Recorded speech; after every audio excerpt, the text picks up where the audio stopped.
हम इस वीडियो में चार्वाक दर्शन के परिचय से संबंधित चर्चा करेंगे।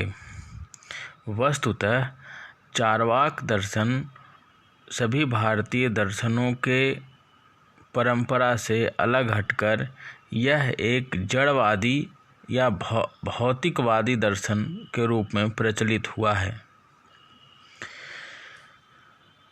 चार्वाक का जड़वाद या भौतिकवाद अवैदिक दर्शनों में सर्वाधिक प्राचीन है। ये उपनिषद दर्शन के बाद और जैन तथा बौद्ध दर्शन के उदय के पूर्व काल में चार्वाक मत की स्थिति के कई प्रमाण मिलते हैं।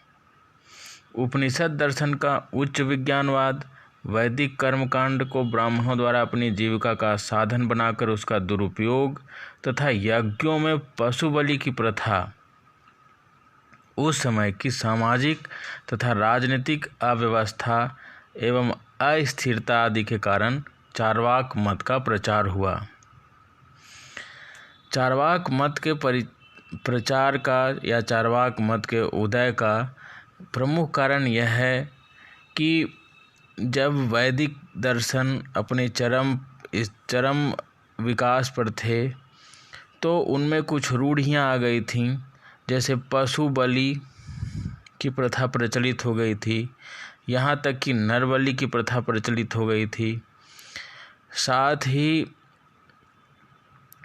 कर्मकांड या वेद, विज्ञान, हवन आदि को ब्राह्मणों के द्वारा आजीविका का साधन, सुख सुविधा एकत्र करने का साधन और उपभोग के साधन के रूप में इसका उपयोग किया जा रहा था। आज भी हम देखते हैं कि बहुत से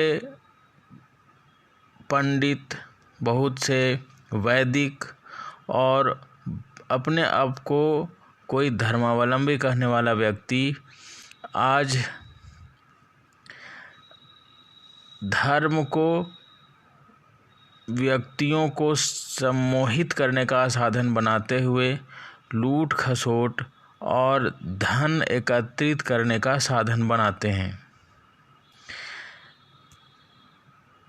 एक प्रकार से यह कहिए कि इनके द्वारा जनमानस में यह प्रचार किया जाता है कि हम ही ईश्वर के रूप हैं और हम जो कहेंगे वो ईश्वरीय वचन होगा और सभी लोग मुझ में ईश्वर का रूप देखें। परंतु वास्तव में उनके साथ ऐसी बातें नहीं होती हैं। फिर भी जो सरल लोग हैं, अज्ञानी लोग हैं, उनको मूर्ख बनाकर अपनी आजीविका ऐसे लोग चलाते हैं। इन्हीं चीज़ों को देखते हुए, इन्हीं अत्याचारों के कारण चार्वाक मत का उदय होता है और यह बताता है कि परलोक संबंधी जितनी बातें हैं वो सभी मिथ्या है, वो सभी झूठ है। जो है वह इसी संसार में है, जो है वो वही यहाँ जो दिखता है वही है।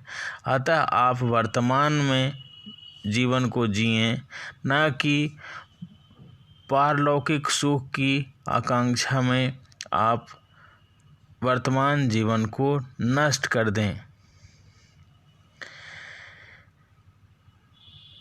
जो दूसरे लोग छुप छुपा कर करते थे, जो दूसरे धर्मावलंबी या उस समय के धर्मावलंबी अप्रत्यक्ष रूप से सुखोपभोग, इंद्रिय उपभोग जैसे कार्य करते थे, वो चार्वाक दर्शन बिल्कुल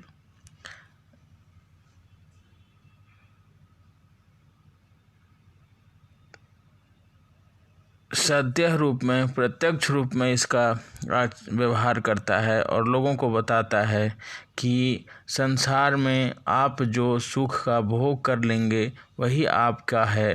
परलोक जैसा कुछ भी नहीं है और पारलौकिक सुख कुछ नहीं है। हालांकि यह बात अलग है कि चार्वाक मत दर्शन के रूप में अधिक समय तक प्रतिष्ठित नहीं रहा, क्योंकि इसका उदय एक असंतोष से हुआ था और बाद में इनके मत को सूक्ष्म बौद्धिक चिंतन के द्वारा निराधार साबित कर दिया गया और यह व्यवहारिक रूप से भी देखने को मिलता है कि सुख से व्यक्ति ऊबता है और वह अंतिम लक्ष्य प्राप्ति की ओर अग्रसर होता है।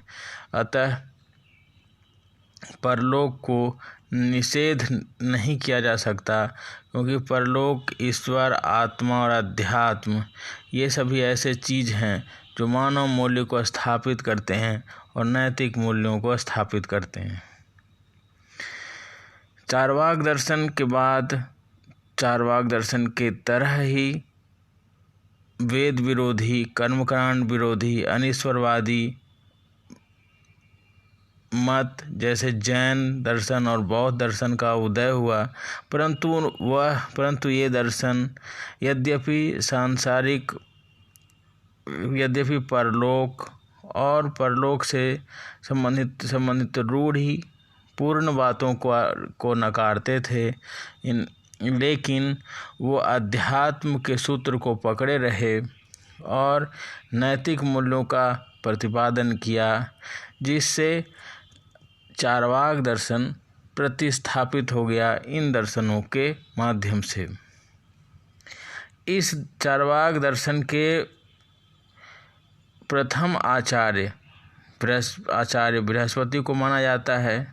संभवतः ये बृहस्पति देवताओं के गुरु बृहस्पति से भिन्न रहे होंगे, क्योंकि देवताओं के गुरु बृहस्पति इस तरह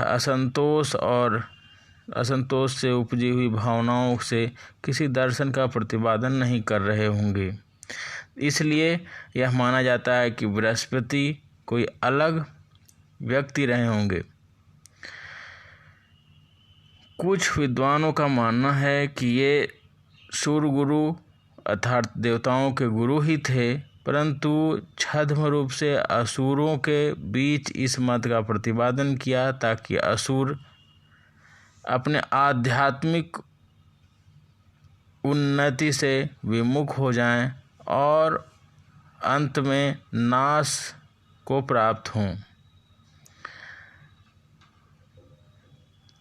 छांदोग्य उपनिषद के प्रजापति और इंद्र विरोचन संवाद में चार्वाक दर्शन से संबंधित कुछ उल्लेख मिलता है, जिसमें कहा गया है कि असुरों का प्रतिनिधि विरोचन देहात्मवाद से ही संतुष्ट होकर चला गया था। कुछ विद्वान चार्वाक नामक व्यक्ति को इस मत का संस्थापक मानते हैं और उनका मत है कि चार्वाक किसी व्यक्ति का नाम नहीं है। यह शब्द चर्व धातु से बना है, जिसका अर्थ है चबाना, अर्थात जो व्यक्ति ईश्वर, आत्मा, परलोक तथा सारे आध्यात्मिक तथा नैतिक मूल्यों को चबा जाए उसे चार्वाक कहते हैं। कुछ लोग यह भी कहते हैं कि यह चार्वाक शब्द चारु धन वाक से बना हुआ है। इसमें चार्वाक का मत ऊपर से सुंदर और मीठा मधुर प्रतीत होता है और इस मत का नाम लोकायत भी है, जिसका अर्थ यह है कि यह मत साधारण और निम्न कोटि के मंद बुद्धि के लोगों को सुग्राह्य है और सुआचरणीय है, इसलिए लोकायत है। चार्वाक मत के स्रोत वही बृहस्पति माने जाते हैं और जयराशि भट्ट द्वारा विरचित तत्वपप्लवसिंह नामक ग्रंथ चार्वाक का मूल ग्रंथ स्वीकार किया गया है। यह ग्रंथ को छोड़कर इस मत का कोई अन्य मौलिक ग्रंथ उपलब्ध नहीं है। इस मत के मुख्य स्रोत अन्य दार्शनिक ग्रंथों में पूर्व पक्ष के रूप में उल्लिखित है। इस मत के सिद्धांत हैं जिनसे इस दर्शन का पूर्ण और सम्यक विवरण प्राप्त नहीं होता। कृष्णपति मिश्र ने अपने प्रबोध चंद्रोदय नामक नाटक के द्वितीय अंक में चार्वाक सिद्धांतों का विवरण दिया है। उनके अनुसार लोकायत ही एकमात्र शास्त्र है। पृथ्वी, जल, अग्नि और वायु ये 4 महाभूत हैं। इंद्रिय सुखभोग की मानव जीवन का लक्ष्य है, परलोक का नहीं। मृत्यु ही मोक्ष है। बृहस्पति के कुछ सूत्र जो विविध दार्शनिक ग्रंथों में उद्भूत हैं वो हैं: पृथ्वी, जल, अग्नि और वायु ही तत्व हैं। इनके समुदाय से शरीर, इंद्रिय और विषय बनते हैं। और जिस प्रकार अंगूर आदि के रस में विकार उत्पन्न करके बनाई गई मदिरा में मादक शक्ति होती है, उसी प्रकार जड़ तत्वों से मिश्रण से जीवित शरीर में चैतन्य उत्पन्न होता है। अन्य इनकी मान्यता है कि काम ही एकमात्र पुरुषार्थ है और मरण ही मोक्ष है। यह चार्वाक दर्शन का संक्षिप्त परिचय था।